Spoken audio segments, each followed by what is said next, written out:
Good evening, ladies and gentlemen, and welcome to the Coltrane Conservatory of the Arts Talk Show. We have been away for a while, as you know. We were on before, and we want to welcome all of our viewers back. The station has moved to a new location, and they have a gorgeous studio here.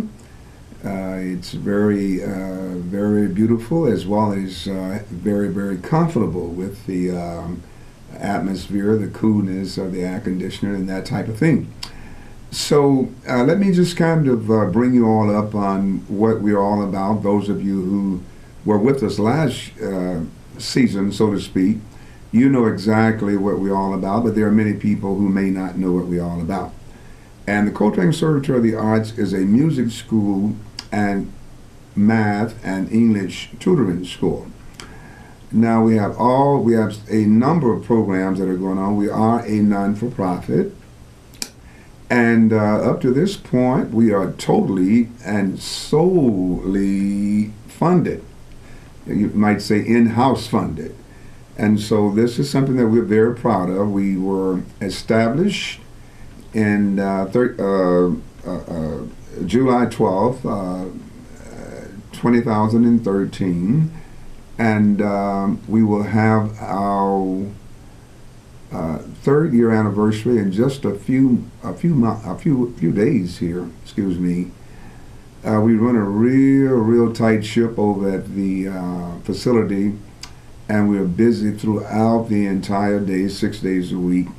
And sometimes when we get done, we are a little fatigued. But we are doing this in order to make a difference in our communities. And if you want to know something about me, the director and founder of the facility, I actually retired 3 years ago, and actually 4 years ago, and as a school teacher, social worker, and businessman.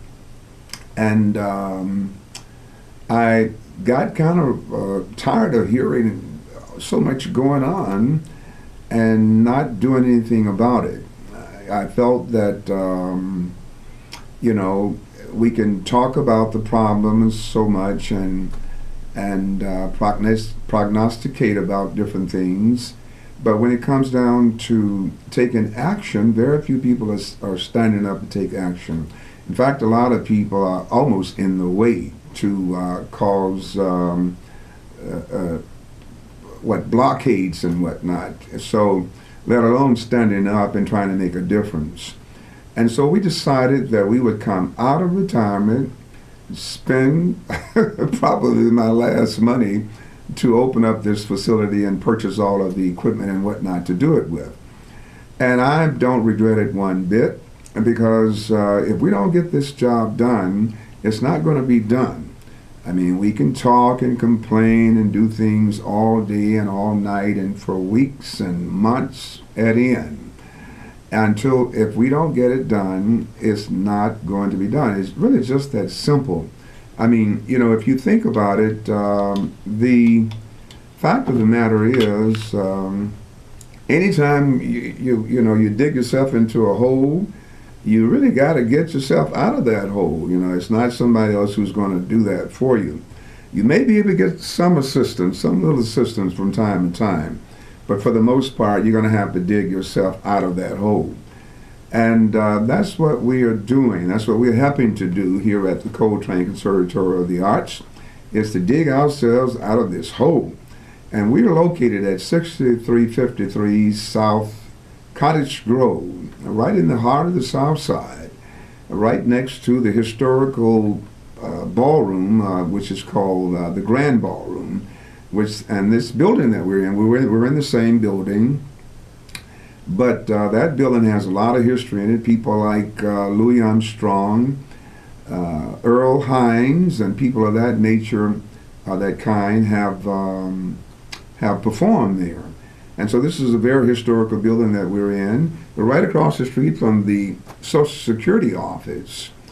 And so we invite you to come by. Now, we do ask that if you're going to come in, that you would give us a call first and foremost, because we're always busy. I'm a director, but I'm a working director. I have to make certain all the bills are paid and shuffle all the papers and report to the state of Illinois and the federal government and all the other things that a director has to do, along with teaching math, English, and music. Because I have a music background, but I also have a teaching background. I have a degree in paleoanthropology, and I taught quite a bit around in different schools in Chicago. But now, what I want to do is talk to you a little bit after telling you a little something about me. My name is Joe Pace III. I don't even think I mentioned that when I open up. But anyway, my name is Joe Pace III.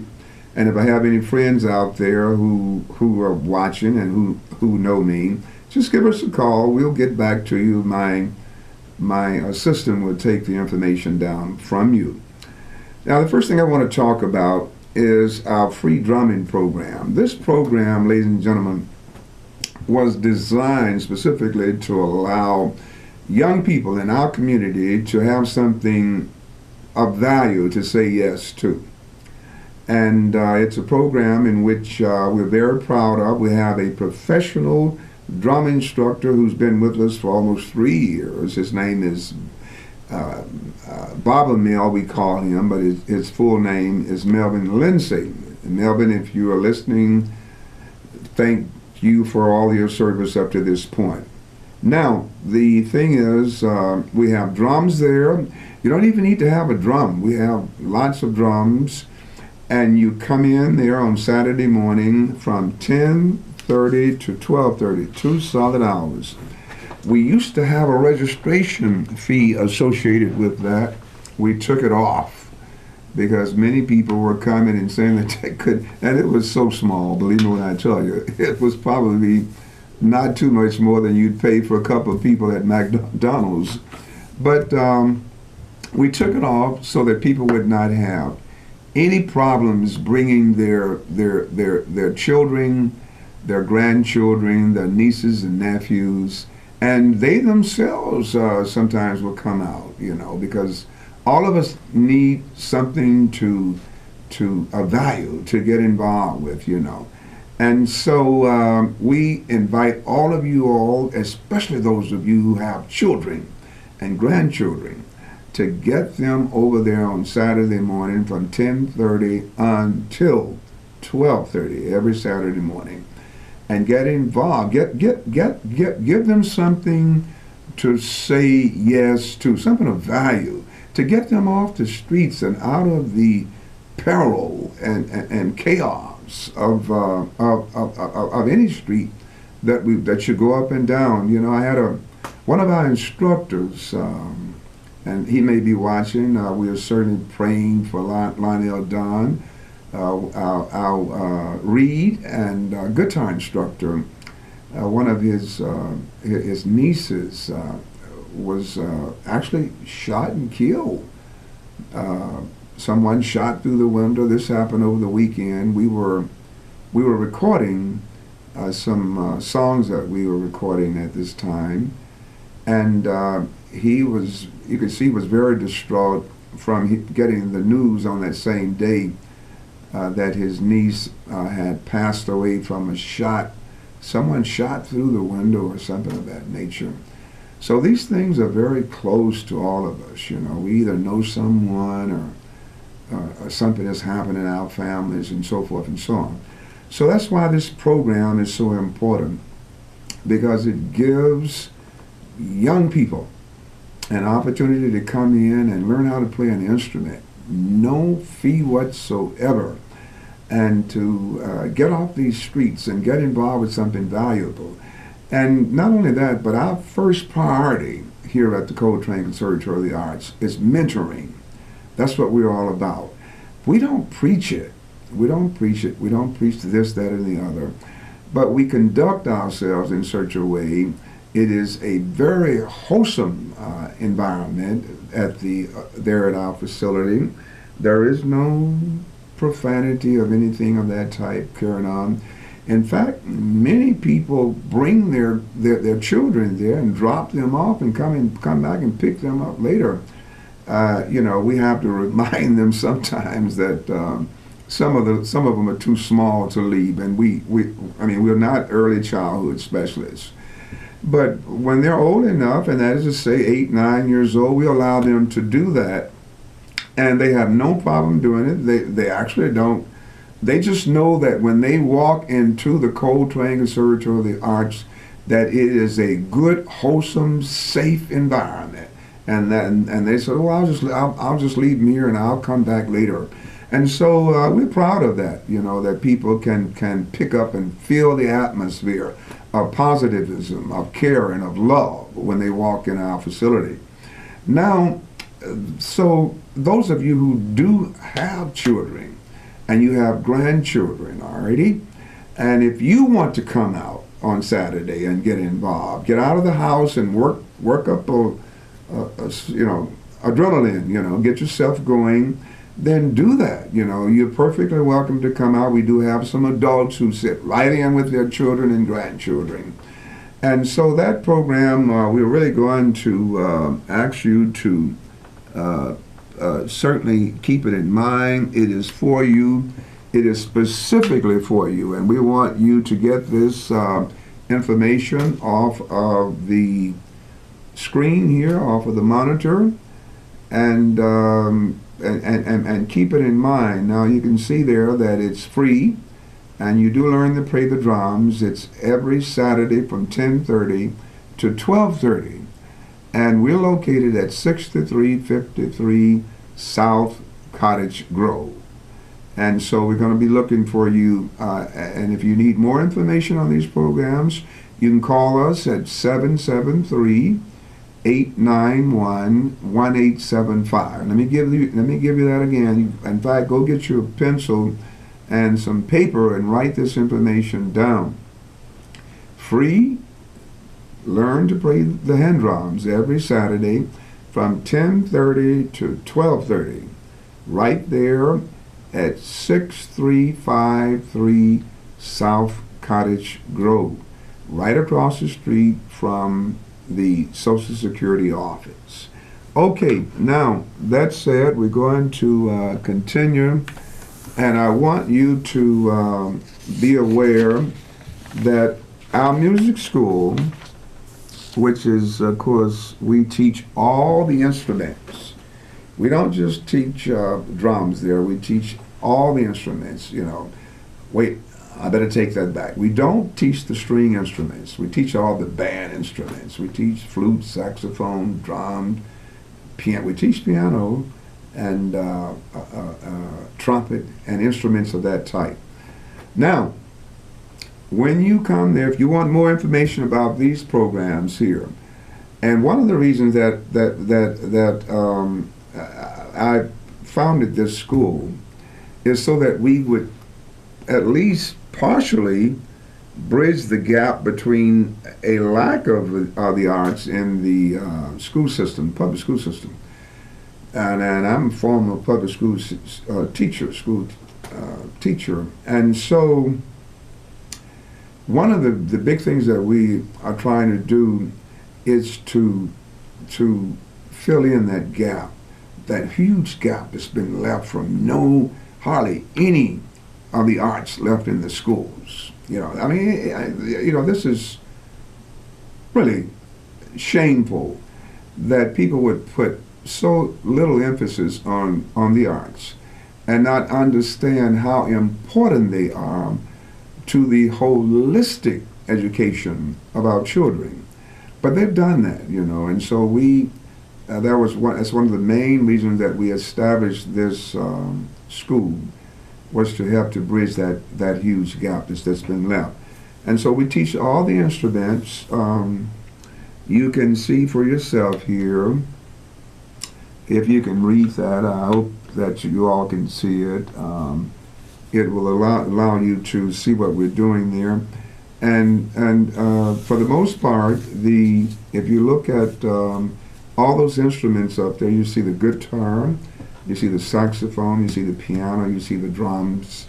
Those are all the instruments that we teach, and we like myself, I am a university trained musician, and I went to school for music education right there at Chicago State University, and I also attended some other schools along the way.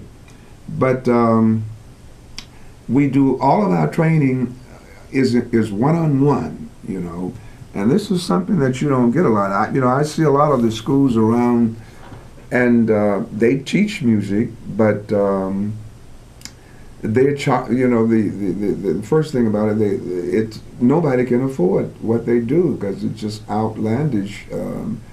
And I tell people all the time, for a little more than just maybe a couple of people at McDonald's, they can come to our place, and per a couple of people at McDonald's per lesson, I should say, they can come to our place and be taught by university trained musicians who themselves know how to teach these things. Because a lot of people, they get the mistake, they fall into this mistake of thinking that simply because somebody plays an instrument that they can that they can teach it, but that's not all the time the thing. That's not all the time realistic. You really need to know how to teach. I learned one thing I've learned in my life is that people can be very good at something and still not know how to teach it. But we pride ourselves in knowing how to teach. How to teach. So if you come to our school, you're going to learn how to play. You're going to get the exercises that you need when you're at home. You're going to have a good solid lesson when you come to our place. And we ask you what your goals are. Some people come in, they say, my goal is just to relax and have something to do, to enjoy the music myself. Other people come in, they say, my goal is to play professionally, to get on the stage and play.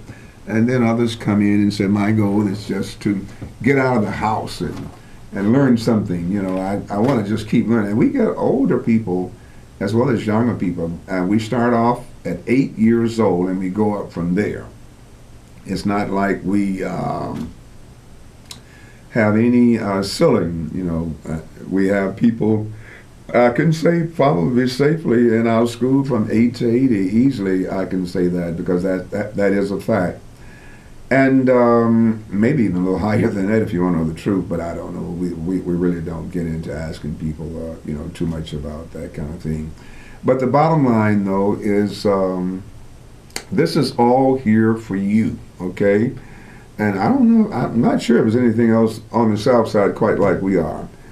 And we want to encourage all of you to give us a call at 773-891-1875, okay? To get more information, you can call this station, this television station, if you want to, too, which is 312, it's right there on the screen, 738, what is that, 1060.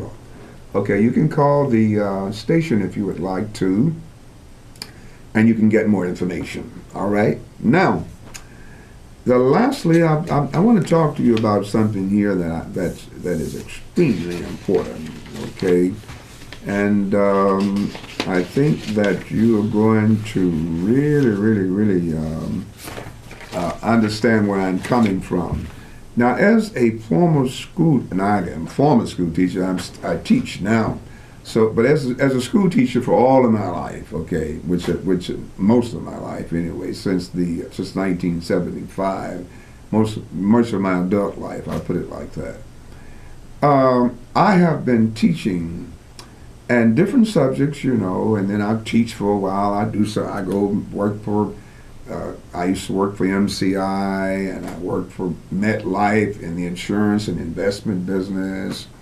I went to work for the state of Illinois for DCFI, trying to help as much as I could as a child care worker.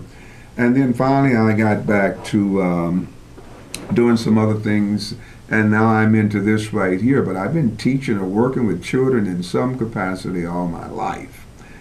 And I love doing it because I really love children. But I really love people, if you want to know the truth. I love people, especially if they're nice people. If they're not too nice, I can go the other way because I work so hard, and when people get on your nerves, at the last moment when you've been working real hard and over little things and whatnot. So, but for the most part, I love people. and I would love to have you all around there at that facility. And I'm going to bring some of my students here, some of my older students, and maybe some of my younger students, but bring some of my older students, students that are in our math program. And let's talk about that in these last few minutes that we have.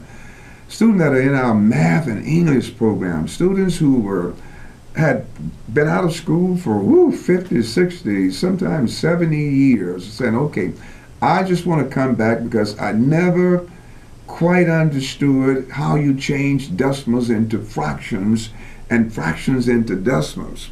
I never quite understood how you add fractions, you know what I mean? Or some people might come back and say, I never knew what the difference between a whole number and an integer, you know? And these are things that have been really eating at people for many years because they just didn't have an opportunity to be under a natural teacher. That's what a lot of it is coming from, you know. Now, I'm from a teaching family. All my sisters and my grandmother was I think it was my great-grandmother was the first teacher in my family. So I'm from a long list of teachers. My sister Margaret, she taught at Coleman's, which is, some of you will remember, right there at, I believe that's 47 and State Street. Been there for many years. She taught down there with the in the Robert Taylor home area, and she had so many students and that she would work with, and many of them would come back years later, and it was so good to see that they had made it out of that can of sardines, because that's all the Robert Taylor homes were, just people stacked in there like sardine in a can, and that she had made, and she helped so many of them. She was probably she's the best teacher that I've ever known. She worked with kindergarten, not kindergarten, but first grade children. And that's an area that you really need to be on your P's and Q's on, because these little kids, they're in their formidable years, but they're smart enough to have some political things going on in the classroom. But it was just with all, and she was a musician. She plays piano, and so she would always play these little nice songs for her children and sing them with them, and then she'd get them right into reading and writing and arithmetic after that. And when I would go by there and visit with her sometime, it would be so festive, you know. And I say to myself, if all of our teachers were like that, boy, we wouldn't have to be complaining about anybody, the mayor, the governor, or anybody else. Because when it comes down to it, these computers and all this is good. It's the way the world is going.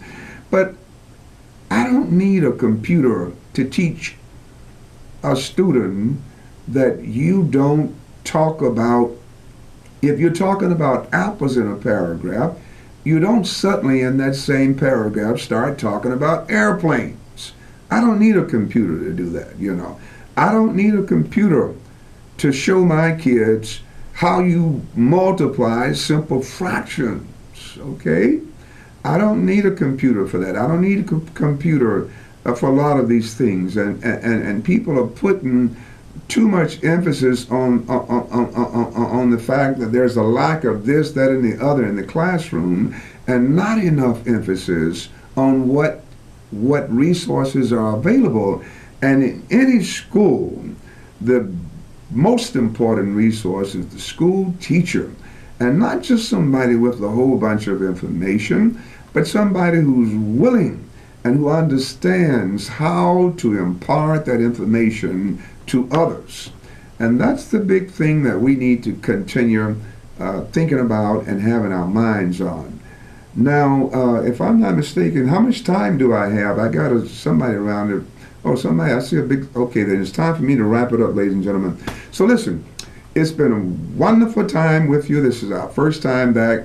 We'll be back here at the same time on next week, and we look forward to being with you for a number of weeks as we go forth from the Coltrane Conservatory of the Arts, and hoping that you'll call your friends, you'll talk to them. We hope to see some of you over at the conservatory and get involved with our programs, or come over and register, enroll in something, because we're there for you.